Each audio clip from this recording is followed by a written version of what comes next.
রাষ্ট্রের সংস্কার প্রক্রিয়া কেউ যেন ঝুঁকিতে ফেলতে না পারে সে ব্যাপারে সবাইকে সজাগ থাকতে বলেছেন গণ অধিকার পরিষদের সভাপতি নুরুল হক নূর। তিনি বলেন, যে কোনো মূল্যে অন্তর্বর্তী সরকারকে সংস্কার কাজ বাস্তবায়ন করতে হবে।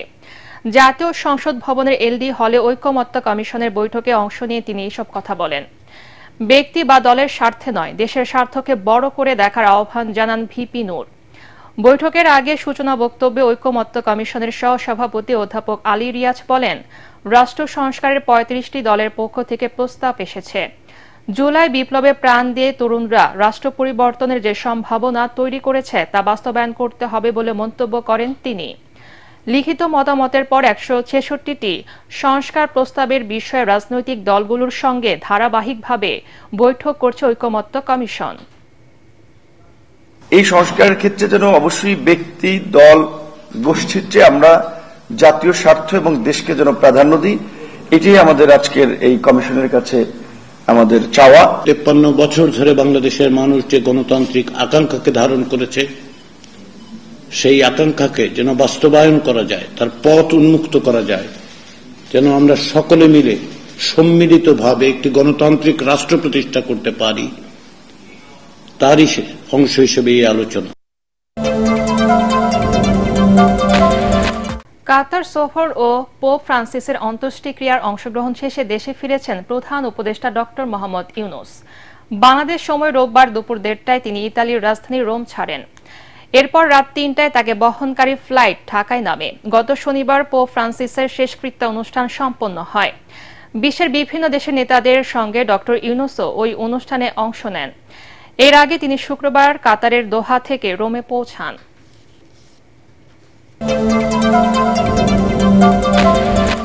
আন্তর্জাতিক, ভারতের সঙ্গে উত্তেজনায় পাকিস্তানের পাশে থাকার প্রতিশ্রুতি দিয়েছে চীন। আঞ্চলিক স্থিতিশীলতা ও শান্তি রক্ষায় ইসলামাবাদকে সহযোগিতার আশ্বাস দিয়েছে বেইজিং।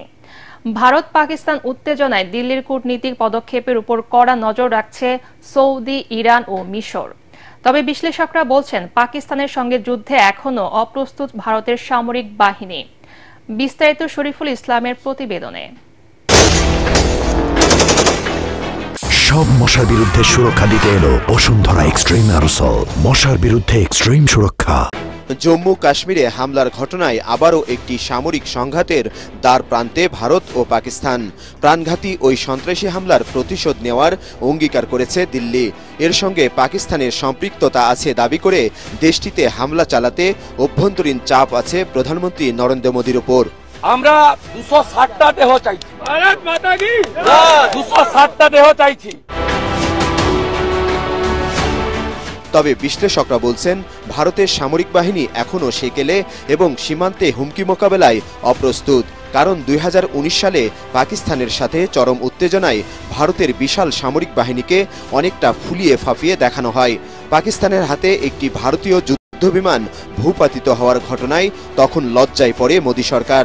তাই নিজেদের দুর্বলতা ফাঁস হওয়ার ভয়ে এবার নতুন করে উত্তেজনায় পাকিস্তানকে জবাব দেওয়ার ক্ষেত্রে সংযমী হতে পারে ভারত। এ মুহূর্তে যুদ্ধের জন্য প্রস্তুত নয় ভারতীয় সেনাবাহিনী।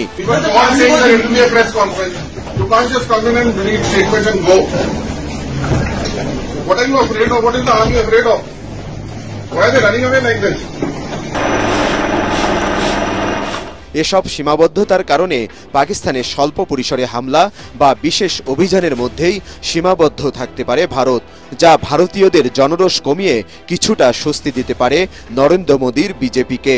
অন্যদিকে পাকিস্তানে দীর্ঘদিন ধরে পদ্মার আড়াল থেকে দেশ চালাচ্ছে দেশটির সেনাবাহিনী। এক্ষেত্রে ভারতের বিরুদ্ধে যুদ্ধ সংক্রান্ত যে কোনো সিদ্ধান্ত নিতেও অভ্যস্ত তারা। পাকিস্তানের সামরিক বাহিনীকে খুব সহজেই ভারত প্রতিহত করার আত্মবিশ্বাস দেখালেও বাস্তবে এই পরীক্ষায় ইসলামাবাদের ওপর সুনজর রয়েছে চীনের। প্রতিবেশী দুদেশের চরম উত্তেজনার মধ্যে পাকিস্তানের পাশে থাকার প্রতিশ্রুতি দিয়েছেন চীনের পররাষ্ট্রমন্ত্রী।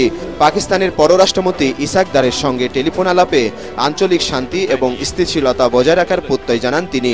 ভারতের আধিপত্যবাদের বিরুদ্ধে নিজেদের শক্ত অবস্থানের কথাও স্মরণ করিয়ে দেন এই দুই নেতা।